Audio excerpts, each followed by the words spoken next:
Hello, podcast world. This is JT with the Buckball Podcast. This is episode 4.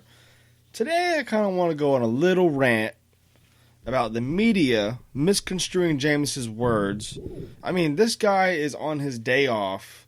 Of course, he's the face of the franchise, so he has more responsibilities than others. But he's on his day off, and he's out talking to a bunch of school kids for 40 minutes. And he says one little thing, and of course that's not what he meant. He didn't have no malicious intent, and the only reason why the media even misconstrued it is because he's going to have a target on his back for the rest of his life over something he was acquitted for. Now, I think that is complete bullshit to the first degree, and I mean, they've been waiting on this. You know they've been waiting on this. They've been they're waiting on him to say something stupid or something, whatever, and just go ahead and flip it around. I mean, what more does he have to do to improve his character issues? I mean, he's been a model citizen ever since he got to Tampa. He's been the hardest worker there. He's been the first one in, last one to leave. I just don't get it. And even like endorsement deals. Jameis doesn't have no endorsement deals. And it's all because of his character issues that he had back in college. And he did do some stupid stuff, okay? He's done some really stupid stuff. But there's plenty of Heisman winners that have done dumb things in their time. I mean, I'm going to call the Nissan Heisman house and say, what the hell is going on? He needs to be in those commercials too. It's just irritating because all they're doing is proving the stereotype that the media takes one little thing and runs with it. I think one headline out of the whole 40-minute speech that he had to these kids, the one headline was, Jameis tells girls to be quiet. It's like, come on, you know that is not all he said. I mean, they are doing nothing but attacking this guy. Now, I know sometimes Jameis isn't the best with words. He gets really over-passionate and he says stuff. I mean, I'm a Florida State fan, so I remember after that, oh my God, after that Auburn FSU championship game at the end, whenever he gave his famous, I asked my teammates, if you're strong, then we strong, and then we strong then, and it was kind of stupid, whatever, it's fine, he says a couple strange things sometimes, and honestly, nobody probably knows what he's ever saying, but the way he talks and how passionate and how genuine the guy is, you want to run through a wall for him. And that is all we need out of him. And he's been a good stand-up citizen. He's had good character the whole time he's been here. Hasn't had no problems. And they've just been waiting to pounce on his every word. And finally he slipped up. And it turned into you couldn't go to any Buccaneer website, ESPN, NFL, the Lakeland Ledger. It's like front page news. It's like, Jameis says this. It's like, that's not even the biggest story that there is. And they know damn well it's not. Now, with that being said, and that rant being kind of over, I want to talk about a few things. We had a couple free agent news come out, and I think we have here, let me pull it up 1 second. Give me just 1 second. Let's see here. Yes. Now, the New York Jets, they released center Nick Mangold. I think the Bucs should pursue. He's 33 years old. He's an 11-year vet.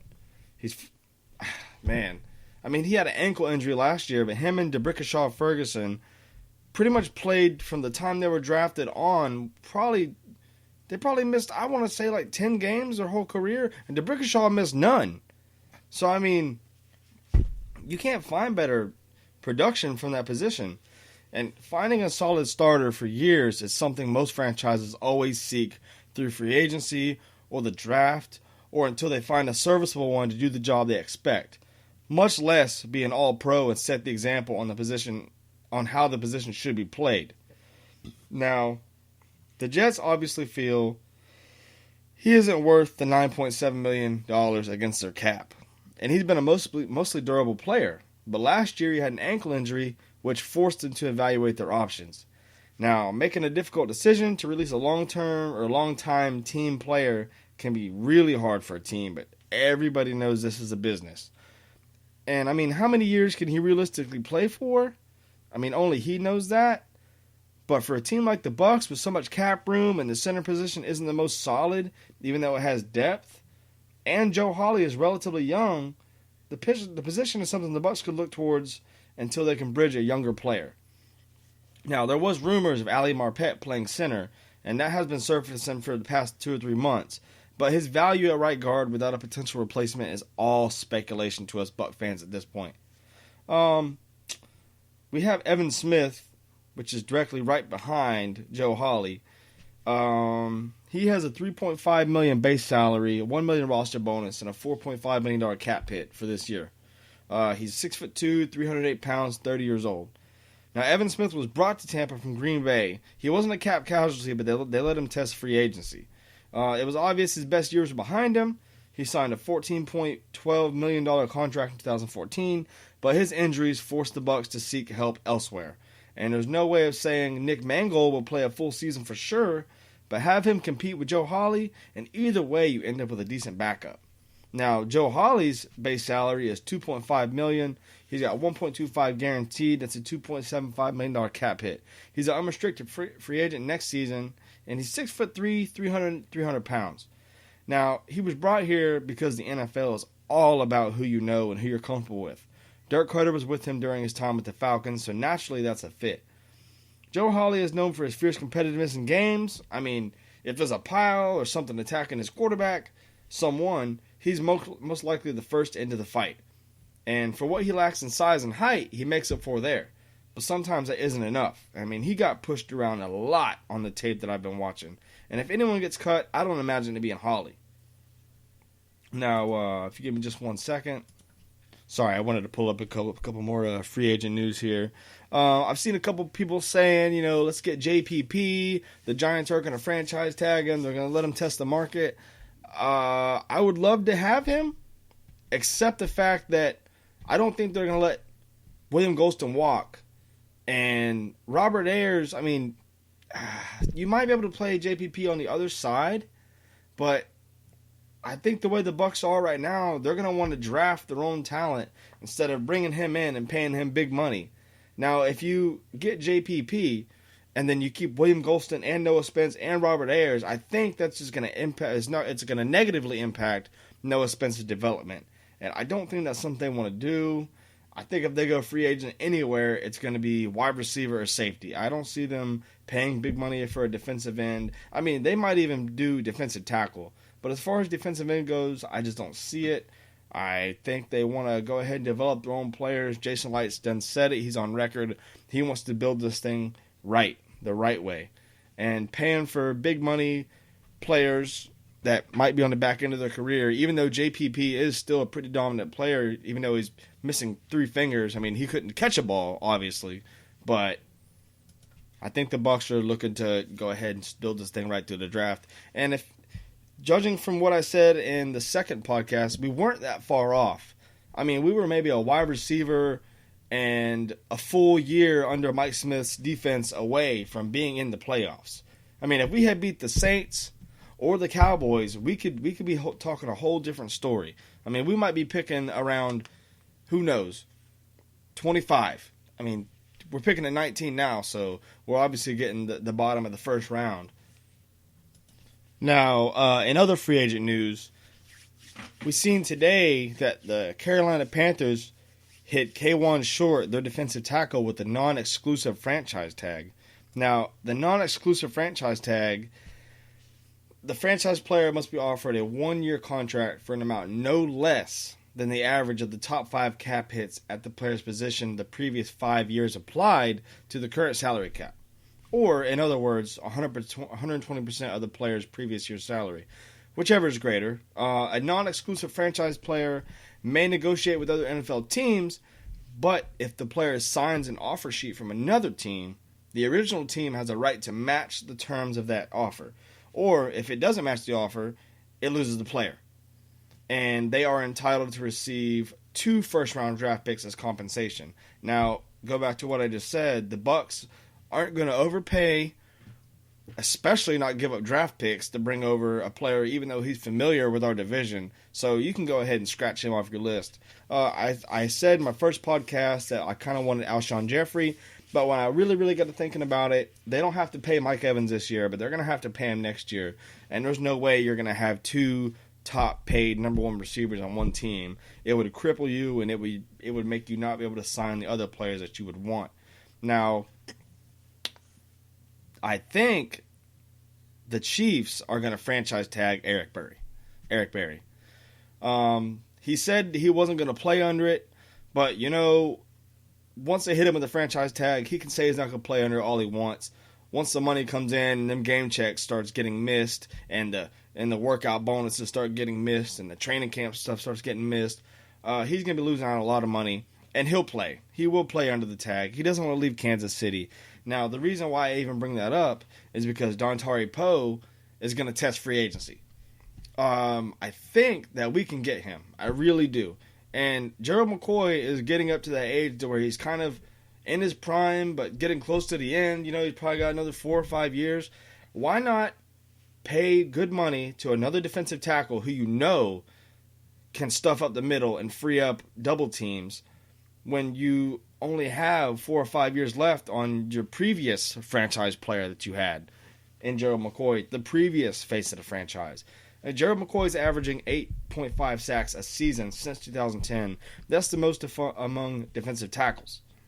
Now, he hasn't had a true nose tackle or defensive tackle opposite him to free him up. And he's at 8.5 with being double teamed a lot. Now, this is another thing that could happen. You get Dontari Poe, now you have Noah Spence, who's fully healthy. You have Robert Ayers, who is fully healthy, assuming everything goes according to plan. Second year Mike Smith's defense with Dontari Poe. Can you imagine them crashing up the middle and Noah Spence and Robert Ayers coming off the outside? Oh, man. I mean, maybe I'm just overly excited on what could happen. But when you have this much cap space and you're a Buccaneer fan, you're thinking about this. And we're so close. I honestly believe it. And I'm not just saying it because I am a Bucs fan. Obviously, I'm going to be a little biased. It's hard to look at your team objectively. But I do believe that would be the missing key. Get another wide receiver, a speed receiver, maybe get a veteran receiver in free agency.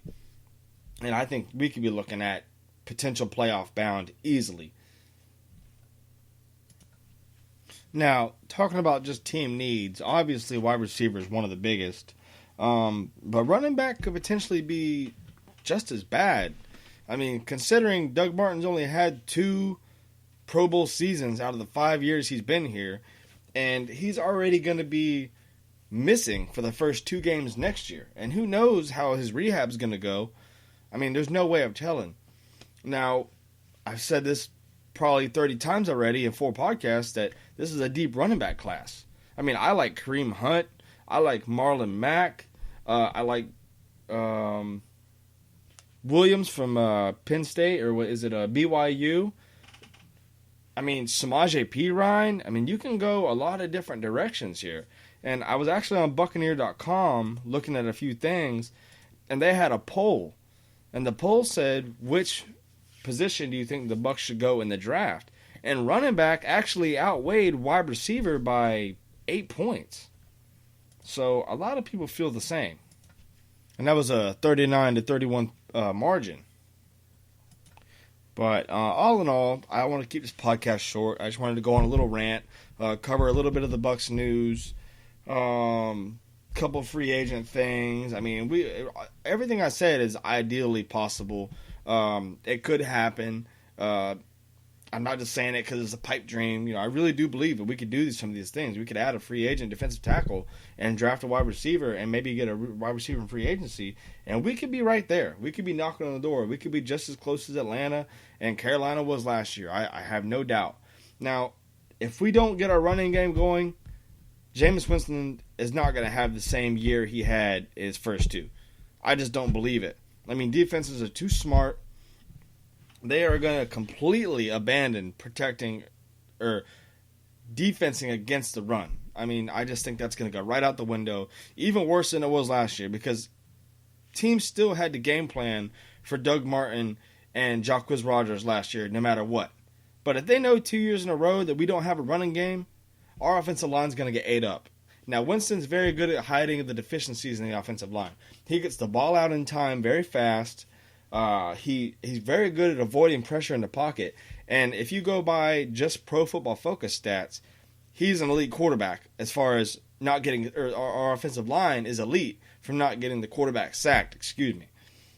Just a little bit hopped up right now. I drank a Red Bull before I started this podcast, so forgive me for that. But I mean, just the basic common football fan could see that. You know, you can't protect your quarterback the whole time when there's no respect for a running game. It's just not going to happen.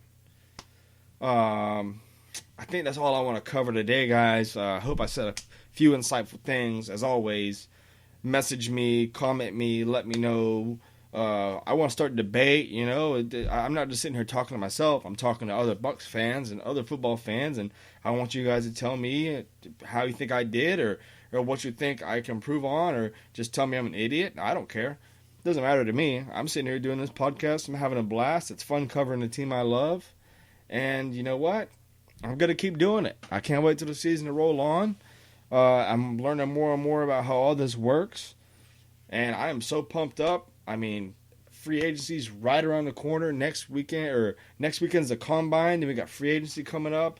I mean, there really is no off season for a true football fan. And there just isn't.